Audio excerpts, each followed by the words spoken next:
দাদা একটা পোস্ট এসছে, বলছে বৌদির রত্ন পরে আছে কিন্তু কোনো কাজ হয়নি।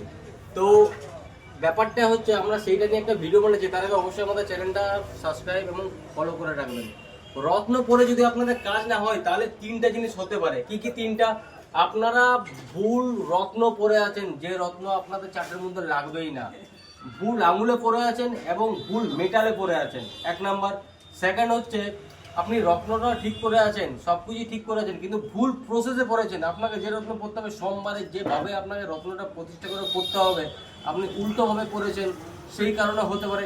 আবার একটা কারণ হচ্ছে অনেক সময় দেখা যায় আমাদের এখানে অনেকে আসে যাদের যাদের 1985 বা 1980-র আগে যাদের জন্ম, তাদের কি হয়, জন্ম তারিখটা ঠিক থাকলেও জন্ম সময়টা না আগে পিছু থাকে। 10 মিনিট, আধ ঘন্টা, 3 ঘন্টা, 4 ঘন্টা আগে পেয়েছে থাকে, মনে হয় সকালে জন্ম, এইভাবেই তার তারিখটা, ডেট, সময়টা বলে দেয়। তার ফলে পুরো লগ্নটাই ভুল আসে।